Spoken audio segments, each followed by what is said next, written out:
आप देख रहे हैं सम्यक इंडिया टीवी। जय भीम, जय भारत। सभी साथियों को सम्यक इंडिया टीवी में आप सभी का स्वागत है। आज जैसा कि आप सभी जानते हैं, आगामी उत्तर प्रदेश चुनाव 2022 में होने वाले हैं, तो चुनावी सरगर्मी तेज हो गई है और वहां पे अलग अलग जो राजनीतिक दल हैं अपने वोटरों को रिझाने में लगे हैं, खासकर बहुजन वोटों को।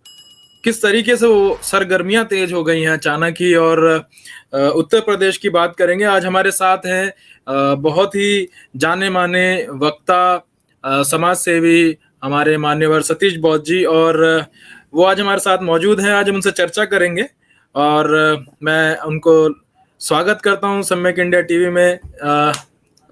सतीश बौद्ध जी, आपका स्वागत है सम्यक इंडिया टीवी में। बहुत बहुत साधुवाद। जय भीम, जय पेरियार। आपका हार्दिक अभिनंदन कि आप इस तरह का कार्यक्रम करके समाज में एक प्रेरणा और एक जागरूकता पैदा कर रहे हैं। उसके लिए आप साधुवाद के पात्र हैं। Thank you. मैं सतीश जी, आप उत्तर प्रदेश से हैं और मैं जानना चाहता हूं आपसे, आज चर्चा करेंगे कि जिस तरीके से आगामी जो चुनाव हैं वो उत्तर प्रदेश में होने वाले हैं, तो चुनावी सरगर्मियां तेज हो गई हैं। अचानक ही जो है सभी राजनीतिक दल जो हैं बहुजनों को और वोटर्स को रिझाने में लग गए हैं अपने अपने तरीके से। और कुछ चीजें ऐसी भी देखने आई हैं कि कुछ चीजें बड़े जल्दी में शिलान्यास भी हो रहा है, तो बाकी बाद में उसका उद्घाटन होगा या नहीं वो आगे पता लगेगा। तो इस पे आपकी हम इस पे राय लेना चाहते हैं, चर्चा करना चाहते हैं, तो आप बताएं जरा इस बारे में। Over to you. आपने बिल्कुल सही कहा हेमंत जी आपने कि क्योंकि अब चुनाव में लगभग 6 महीने बाकी बचे हुए हैं और इन 6 महीनों में ही इन चुनावी सरगर्मियां तो तेज होनी है, क्योंकि हर राजनीतिक दल ये चाहता है कि पहले पाला मैं छू लूं, क्योंकि एक दौड़ है, एक रेस है। हर राजनीतिक दल अपनी ज्यादा से ज्यादा सीट लाना चाहता है और सत्ता की चाबी अपने हाथ में लेने की सभी के प्रयास जारी हो चुके हैं। उत्तर प्रदेश में जो मुख्य रूप से राजनीतिक दल काम कर रहे हैं, उनमें जो प्रमुख दल है वो भारतीय जनता पार्टी है, समाजवादी पार्टी है, बहुजन समाज पार्टी है, राष्ट्रीय लोक दल है, और इसके अलावा छुटपुट दल और हैं जो अपनी जो सक्रियता दर्ज करा रहे हैं, जिसमें सुहेल देव भारतीय समाज पार्टी है, ओम प्रकाश राजभर जी की पार्टी, उसके अलावा चंद्रशेखर आजाद की आजाद समाज पार्टी भी है, फील्ड में है। उसके अलावा अपना दल है, फिर महान दल है। इसके अलावा और कई लोगों ने अपनी अपनी छोटी छोटी राजनीतिक दल बनाए हैं। इनमें जो नए राजनीतिक दल निकल के आए हैं वो मुख्य रूप से कहीं ना कहीं शोषित, पीड़ित, दबे कुचले समाज की या SC ST OBC समाज से संबंध रखने वाली पार्टियां अधिक हैं, जो छोटी छोटी पार्टियां आई हैं। पर वर्तमान में जो सरगर्मियां तेज हुई हैं वो मुख्य रूप से बीजेपी और RSS की समस्त टीम कार्यरत हो चुकी है। इधर समाजवादी पार्टी के लोग सक्रिय हो गए हैं, बहुजन समाज पार्टी भी सक्रिय है, और यहाँ पश्चिमी उत्तर प्रदेश में अपना वजूद रखने वाले राष्ट्रीय लोक दल भी अपना अच्छा कार्य कर रही है। एक नई पार्टी जिसके बारे में चर्चायाम हो रखा है, that is ASPA, Azad Samaj party, वो भी अपना कहीं ना कहीं वजूद दर्ज करा रही है। ये स्थिति है अभी उत्तर प्रदेश की। जी जी। और जिस तरीके से अभी जो देखा गया है कि बहुजन वोटों को जो है सबसे ज्यादा उनको अपनी तरफ लाने की जो है राजनीतिक पार्टियों की कोशिशें तेज हैं, उसके बारे में क्या कहेंगे? जो शब्द आपने इस्तेमाल किया बहुजन शब्द, एक्चुअली जो बहुजन शब्द है इसका संबंध जो भगवान बुद्ध कालीन समाज से मैं कनेक्ट करूं तो इसका संबंध किसी जाति से नहीं था, लेकिन माननीय साहब काशीराम के द्वारा प्रतिपादित किए जाने के बाद बहुजन शब्द का पर्याय विभिन्न जातियों से होकर के लगाया है, जिसमें मुख्य रूप से SC ST OBC और अदर कन्वर्टेड माइनॉरिटीज को जोड़ करके बहुजन शब्द की एक परिकल्पना की गई। एक ऐसा सिद्धांत बनाया जिसमें बताया गया कि अगर इस छतरी के नीचे सभी लोग आ जाते हैं तो बीजेपी या कांग्रेस जैसे राष्ट्रीय दलों को भी चुनौती दी जा सकती है। एक अच्छा समीकरण बनाया था, राजनीतिक समीकरण बनाया था साहब काशीराम जी ने, और वो समीकरण यकीन जानिए कारगर भी हुआ, परंतु इनके जो नेता थे वो आपस में एकजुट नहीं रह सके, और इनकी जो शक्ति हुआ करती केंद्रीय शक्ति वामसेफ के रूप में थी, वो केंद्रीय शक्ति समाप्त हो गई।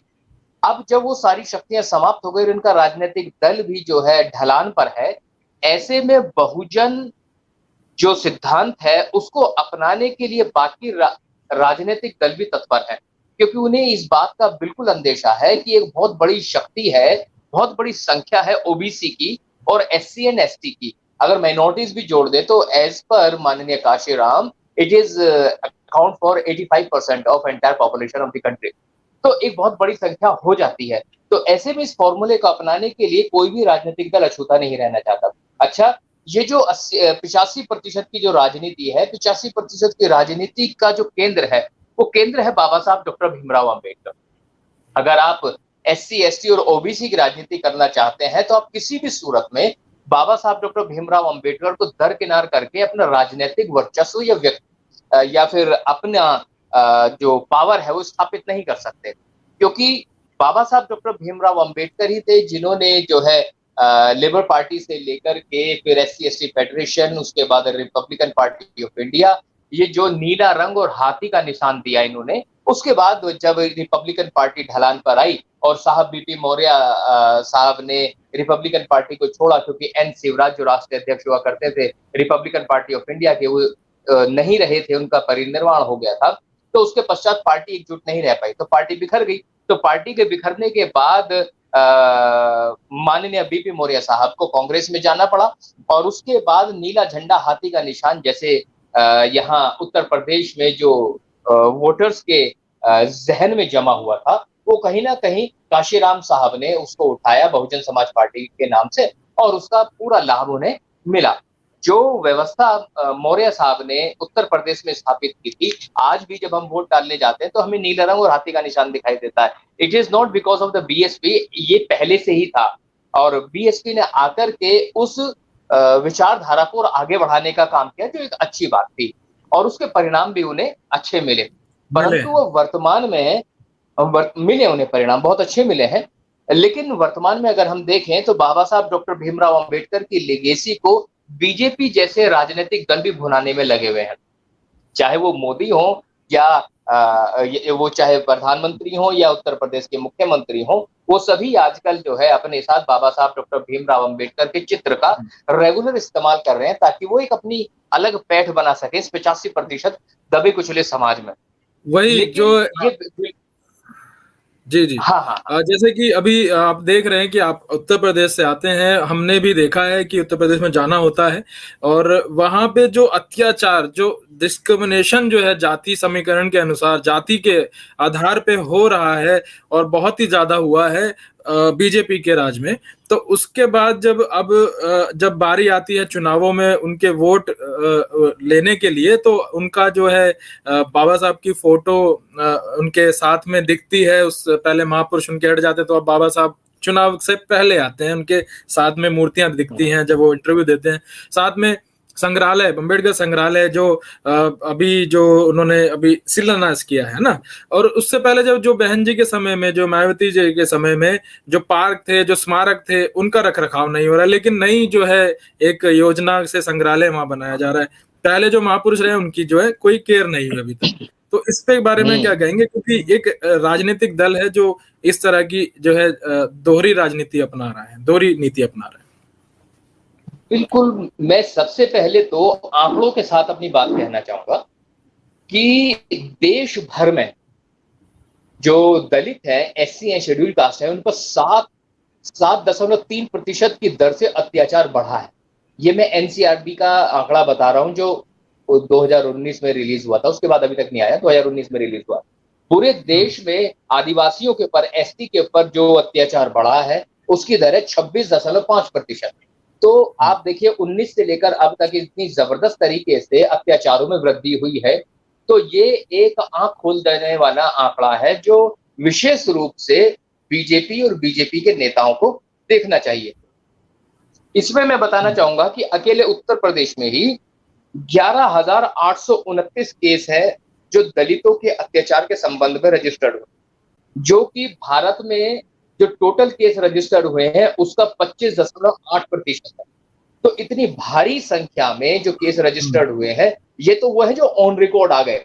लेकिन बहुत बिल्कुल सारे केस तो ऐसे होते हैं जिनकी एफआईआर तक लॉन्च नहीं की जाती, नहीं होती। और जब एफआईआर तक लॉन्च नहीं की गई है तो उसका जो है कोई रिकॉर्ड ही नहीं आता। तो अगर हम उनको भी जोड़ लें तो ये आंकड़ा बिल्कुल डबल होने की संभावना रखता है। इवन ये तो अत्याचार के केस हुए, अगर मैं रेप केस की बात करूं तो जी न्यूज जैसा चैनल कहता है कि उत्तर प्रदेश में हर 16 मिनट में एक बलात्कार हो रहा है। हम्म। इसके अलावा एनसीआरबी कहता है कि पर डे 11 बलात्कार उत्तर प्रदेश में होते हैं। I am talking about only Uttar Pradesh. तो उत्तर प्रदेश में 11 बलात्कार पर डे हो रहे हैं। आपको जानकर हैरानी होगी, इसमें 80% दलितों के खिलाफ बलात्कार होते हैं, दलितों की बहन बेटियों के ऊपर अत्याचार होते हैं। इसके अलावा जो दलित एट्रोसिटी हो रही है, एट्रोसिटी में पूरे भारत में उत्तर प्रदेश नंबर 1 है, गुजरात के बाद। वो एट्रोसिटी हो सकती है घोड़ी पे ना चढ़ने देना हो, बलात्कार करना हो, खान पीन में छुआछात करते हो, बोलचाल में छुआछात करते हो, इस तरह से और कई तरह की जो है घटनाएं हैं। लेकिन बीजेपी के द्वारा प्रतिपादित जो सरकारें हैं वो इस बारे में नहीं सोचते। बाबा साहब का फोटो लगाने से ही थोड़ा ना जो है शोषित पीड़ित दबे कुचले समाज के वोट ये ले लेंगे। मैं नाम गिनाना चाहता हूं, जिन्होंने बीजेपी के नेता हैं ये, जिन्होंने दलितों के ऊपर रेप अटेम्प्ट किए और रेप किए हैं, अच्छा। जिसमें कुलदीप सिंह सेंगर है, चिन्मयानंद है और भोजपाल सिंह है, विजय जॉली है, अनिल भोंसले है, वेंकटेश मौर्य है, हामिद सरदार है, निहाल चंद है और प्रमोद गुप्ता है। अगर आप कहोगे ना कि ये लोग हैं कौन, यकीन जानिए मैं इनकी बैकग्राउंड तक बता सकता हूं कि ये लोग कौन कौन हैं और इन्होंने क्या क्या जो है अत्याचार किए हैं। अगर आप देखें कुलदीप सिंह सेंगर, तो कुलदीप सिंह सेंगर तो आपको पता ही है बीजेपी का एक बहुत बड़ा नेता था, उत्तर प्रदेश से ही है। चिन्मयानंद जी जी। स्वामी एक बीजेपी का बहुत बड़ा नेता है। भोजपाल सिंह के बारे में बता दो, भोजपाल सिंह जो है ये मध्य प्रदेश मुरैना का एक बहुत बड़ा नेता है। विजय जॉली भी एक बीजेपी का दिल्ली का बड़ा नेता है जिसने रेप किया।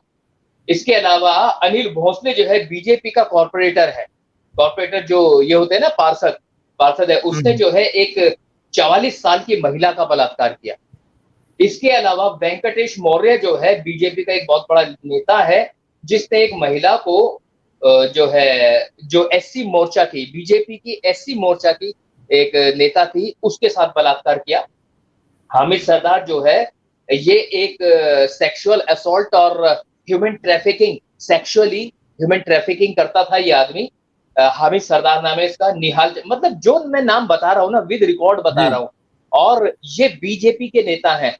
तो योगी को और मोदी को शर्म से डूब के मर जाना चाहिए, चुल्लू भर पानी में डूब के मर जाना चाहिए। इनके लिए तो हक भी नहीं है बाबा साहब की प्रतिमा को अपने साथ लगाना, तो छोड़ो उस प्रतिमा को छू भी दें, इनका कोई हक नहीं है। ये केवल राजनीतिक फायदे के लिए इस तरह की चीजें करते हैं। और मैं गुरेज करता हूं ऐसे सभी नेताओं से जो हैं तो बहुजन समाज के, जो बहुजन समाज में पैदा हुए, लेकिन पैरवी बीजेपी की करते हैं।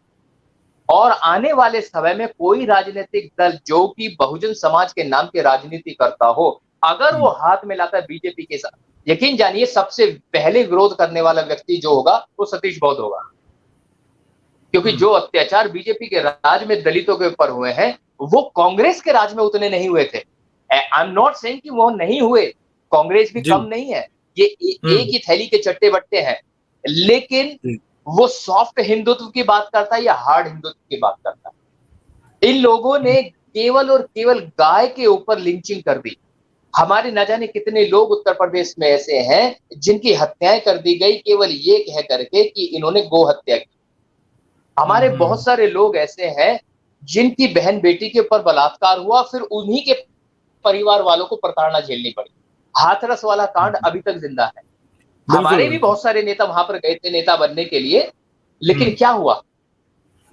मतलब वो जो बड़े बड़े नेता अब अपने आप को बहुजन समाज के कह रहे थे, किसी का नाम नहीं लेना चाहता हूं, कोई उत्तर प्रदेश से था, कोई महाराष्ट्र से था, जो वहां पर आकर के अपने झंडे लेकर के पहुंचे थे। क्या किया उन लोगों ने? एक व्यक्ति तो ऐसा था जो ये कह रहा था इसका मुकदमा लड़ूंगा, मैं लड़ूंगा मुकदमा। हाथरस में जो हमारी बहन के साथ अत्याचार हुआ, क्या लड़ा उस आदमी ने मुकदमा? नहीं लड़ा। उन लोगों ने तो ये भी तक पता करने का कोशिश नहीं किया कि जब रेप हुआ था तो रेप होने के बाद उसकी जो मेडिकल रिपोर्ट आनी थी, तो मेडिकल रिपोर्ट आई या नहीं आई? क्योंकि 24 घंटे के बाद अगर मेडिकल रिपोर्ट आती है तो उसमें स्पष्ट लिखी होती है एक line, might be regular habitual of having sex. तो फिर कैसे प्रूव होगा कि वो जो है बलात्कार हुआ है उसका? तो हमारे जो लोग हैं, एक तो अवसरवादिता की राजनीति कर रहे हैं, अवसर का फायदा उठा करके अपना चेहरा चमका करके एक राजनीतिक गलियारों में अपना नाम चमकाने का काम करते हैं। लेकिन जो नाम अभी मैंने आपको गिनवाए और जो रिकॉर्ड मैं आपको बता रहा हूं, दिल पे हाथ रख के ईमानदारी से बताइए, दलितों की राजनीति करने वाले नेता, इनके पास ये रिकॉर्ड होने चाहिए, नहीं होने चाहिए? इन बिल्कुल लोगों होना को चाहिए। टीवी पे आकर बोलना चाहिए, बिल्कुल बोलना चाहिए, लेकिन इन अध्ययन नहीं करते ना, इनके पास उसका रिकॉर्ड तक नहीं है। मुझे शर्म आती है बिल्कुल ये कहते हुए कि ये लोग जो हमारे समाज की पैरवी करना चाहते हैं, नेतृत्व करना चाहते हैं, लेकिन इन्हें इतनी समझ नहीं है कि बीजेपी के द्वारा किए गए अत्याचार किन-किन लोगों ने किए हैं। अगर किए हैं तो कम से कम उनके खिलाफ आवाज तो उठाई जाए, पर ये हो ना सका। और अभी आलम है कि तू नहीं, तेरा गम और तेरी जुस्तजू भी नहीं, और गुजर रही है जिंदगी इस तरह, इसे किसी के सहारे की आरज़ू भी नहीं, और बस यूं ही रह जाऊंगा खो के कभी मेरी हमनफस, तू मुझे जवाब दे या ना दे, बस यूं ही कभी-कभी मेरे दिल में ख्याल आते। क्या ओवर बात टू है। बहुत बहुत बढ़िया, बहुत बढ़िया। बहुत ही उम्दा बात आपने कही है, और जो बात आपने रखी है वाकई में हमारे मन को छूती है। और जिस तरीके से अभी सहानुभूति जो नेता रखते हैं, सिर्फ सहानुभूति रखते हैं, लेकिन वोटरों को लुभाने के लिए या अपनी राजनीति लुभाने के चमकाने के लिए। लेकिन जिसकी जो मैं जो टिकट है, जो राजनीतिक पार्टियां टिकट देती हैं, जो हमारे प्रतिनिधित्व करेंगे, तो राजनीतिक पार्टियों को भी अब ये ध्यान रखना पड़ेगा कि वो हमारी सहानुभूति न रखें। वो जो बेसिक सुविधाएं हैं, जो सम्मान है, जो हमारे जो प्रतिनिधित्व का जो बात करेगा, जो हमारी मूलभूत सुविधाओं को बढ़ाने की बात करेगा, जो मान सम्मान बढ़ाने की बात करेगा, उन्हीं लोगों को राजनीति में आने की जो है टिकट भी पार्टियां ऐसे लोगों को दें, और जो टिकट भी दें, और हमारे वोट भी उन्हीं उन्हीं उन्हीं नेताओं को मिले। तो आपने जो बात कही ये आदर्शवादी बात है। जी यथार्थ में इसका कुछ मूल स्वरूप मुझे होता दिखाई नहीं देता। मेरा मानना कुछ इस तरह का हो गया है, 18 साल इस मिशन को चलाते हुए, अगर आप अच्छे हैं, आप जागरूक हैं, आप समझदार हैं, आप बुद्धिजीवी हैं, तो यकीन जानिए बहुजन समाज का आप नेतृत्व नहीं कर सकते, क्योंकि आपके पास धन नहीं होता। धन नहीं है तो आपको टिकट भी नहीं मिलेगा। कई बार तो मुझे अब ऐसा लगने लगा है कि अगर आपको टिकट चाहिए तो आपके पास करोड़ों रुपए होने चाहिए। पहले तो आप कई करोड़ रुपए देकर टिकट खरीदोगे, फिर उसके बाद कई करोड़ रुपए लगाकर चुनाव जीतोगे। अगर आप चुनाव जीत भी गए और आपने 20 करोड़ रुपए लगा करके चुनाव जीता, तो 20 करोड़ के 40 करोड़ पहले बनाओगे या इस समाज के बारे में सोचोगे? इट हैज बिल्कुल। बिकम अ शेयर बिजनेस, ये बिजनेस बन गया। तो अब मैं आपके बताना दर्द से चाहूंगा सतीश जी, मैं इसमें आपकी बात ऐड करना चाहूंगा। वाकई में ये आपने बहुत ही सच्ची बात कही है। एक ऐसे मंत्री जो रह चुके थे किसी पार्टी के, वहां पे जब उनसे बात होती है, जब आप हेल्प के लिए यहाँ से लोग जाते हैं उनके पास, तो उनकी कही बात मुझे आज तक याद है कि हम कौन सा, हम यार, हम पैसा जितना लगा के आए हैं कम से कम उतना तो कमा लें। वो उनकी हाँ, एक बात है, वो खुद ने उसके मुख से सुनी गई बात है जो उन्होंने कही। लेकिन आप बिल्कुल सही कह रहे हैं कि वो जब पैसा लेके आते हैं, टिकट खरीद के आते हैं, तो वो अपने पहला जो पैसा लगाया है करोड़ों रुपए, उसको कमाने में लग जाते, तो कहाँ उसमें जनता की भलाई होगी, कहाँ वो जनता की भलाई की बात सोच पाएंगे। बिल्कुल सही कह रहे हैं आप। बिल्कुल, बिल्कुल उस बारे में वो सोच भी नहीं सकता। और फिर इतने में 5 साल निकल जाते हैं। 5 साल निकलने के बाद वो फिर आपके दरवाजे पर हाथ जोड़ करके आ जाते हैं। पर ये खेल अब लंबे समय तक नहीं चलना चाहिए। मुझे ऐसा लगता है कि हम लोगों को जागरूक हो जाना चाहिए। और बाबा साहब डॉक्टर भीमराव अंबेडकर की बात मुझे बड़े अच्छे से ज़हन में मैंने उतारी है कि वो कहते थे, व्यक्ति पूजा बहुत खतरनाक है। किसी भी नेता को इतना बड़ा मत बना दीजिएगा कि वो आपको जो है अपने हिसाब से घुमाना चलाना शुरू कर दे। और अब वही हो रहा है। हम जो है अपना विवेक जागरूक करने की बजाय हम लोग व्यक्ति पूजा, व्यक्ति भक्ति में लग जाते हैं। मतलब हम्म, हम मोदी को कहते हैं ना, मोदी भक्ति हो रही है। मोदी ही भक्ति जी ही नहीं है इस देश में, और भी हमारे नेता हैं जिनकी भक्ति होती है। और उस भक्ति के चलते हुए तो कम से कम डेवलपमेंट की बात नहीं हो सकती। कम से कम हम उन लोगों से तो उम्मीद कर सकते हैं जो जिम्मेदार हैं, समाज के ठेकेदार बनकर बैठे हुए हैं, वो कम से कम बीजेपी को लताड़ें, बीजेपी के नेताओं को लताड़ें, बीजेपी की पॉलिसीज को लताड़ें। अब आप देखिए ना कितनी खतरनाक पॉलिसीज बीजेपी ने इस देश में लागू कर दी, लेकिन हमारा समाज का कोई भी एक नेता नहीं बोल पाता। एक बड़ी खतरनाक पॉलिसी इनकी मैं बताता हूँ, वो इलेक्टोरल बॉन्ड आपने सुना होगा 2019 18-19 में लॉन्च हुए थे। इलेक्टोरल बॉन्ड जो है एक बड़ी खतरनाक चीज है जो औद्योगिक घरानों को, राजनीतिक पार्टियों को फंड करने का एक गैर कानूनी तरीका बना दिया। गैर कानूनी है जो कानूनी बना दिया गया है। पहले क्या होता था, पीछे से छिप के पैसा देते थे और फिर बीजेपी को पैसा देकर के ये कहा जाता था भाई ऐसा है, आप चुनाव जीतोगे, पैसा हमसे ले लो और फिर पॉलिसी हमारे हिसाब से बनाई जाए। अब टेंडर के लिए कॉर्पोरेट घराने पैसा नहीं देते, अब तो पॉलिसी बदलवाने के लिए देते हैं। आप देखिए पॉलिसी कितनी जबरदस्त चेंज करवाई कि अब डीजल और पेट्रोल के भाव सरकार नहीं सेट करती, अब डीजल और पेट्रोल के भाव डीजल और पेट्रोल बेचने और बनाने वाली कंपनी निर्धारित करती है। तो अब उनके हाथ में आ गया ना पावर। ये it is the result of electoral bond, या फिर वो जो पीछे से गैरकानूनी फंडिंग होती थी राजनीतिक दलों को, वो अब बीजेपी ने लीगलाइज कर दी है। वो आपको कैसे बताऊं मैं कि कई करोड़ तक का हो सकता है वो इलेक्टोरल बॉन्ड, और वो किसी के भी नाम का हो सकता है और उसे कोई भी राजनीतिक दल भुला सकता है। आप अगर कॉर्पोरेट घराने से हैं और आपको किसी को पैसा देना है इलेक्टोरल बॉन्ड के माध्यम से, तो आप उसी को तो देंगे ना जो पावर में है, जिसके पास ताकत है। भाई एक बात, बीजेपी पावर में है, बीजेपी तो पॉलिसी मेकिंग का काम कर सकती है, तो ऐसे में कांग्रेस को कौन देने वाला बैठा है या बीएसपी को कौन देने वाला बैठा है? तो आपको जानकर हैरानी होगी कि जितना इलेक्टोरल बॉन्ड के माध्यम से पैसा आया है, 80% से ज्यादा पैसा केवल बीजेपी को मिला है। तो ये जो बीजेपी ने षड्यंत्र खेला, क्या इस संबंध में हमारा नेता जागा? हमारे नेता के हलक से एक आवाज निकली? क्या उसने टीवी पर आकर विरोध दर्ज किया? नहीं किया, क्योंकि उससे पता ही नहीं। मैं नेताओं से बात करता हूं, उन्हें ईवीएम के बारे में कुछ नहीं पता, उन्हें वीवीपैट के बारे में कुछ नहीं पता, उन्हें नहीं पता what is the standard operating time of EVM, उन्हें नहीं पता कि ईवीएम के माध्यम से क्या घपले हो सकते हैं या घपले किए जा सकते हैं, नहीं पता। बस राजनीति करनी है, चेहरा चमकाना है। और हमारा समाज भी तो ऐसा है, वो सर पे उठा लेता है, चलो सर पे उठाता है और उन्हीं की जय जयकार करने लगता है, परिणाम कुछ भी नहीं। लेकिन अब समय आ गया है कि अब जो है वोटर जागे, अपने मान सम्मान की बात करे, वोट उसी को दे जो आपके संवैधानिक तरीके से आपकी बात संसद में रखकर उसको इम्प्लीमेंट कराए और आपकी मूलभूत जो सुविधाएं हैं उनको बढ़ाए, आपकी जो है जो संविधान है उसको पूरे तरीके से लागू कराने की बात रखे, संवैधानिक तरीके में दायरे में रह के काम करे, मान सम्मान जो बेटियों का लुट रहा है उसको लुटने ना दे। और इस तरह के हम, और खासकर हमारा जो वोट है उसको, वोट को ना बेचे। जब वोट बेचा जाता है तो उसका जो रिजल्ट है आप सभी के सामने है।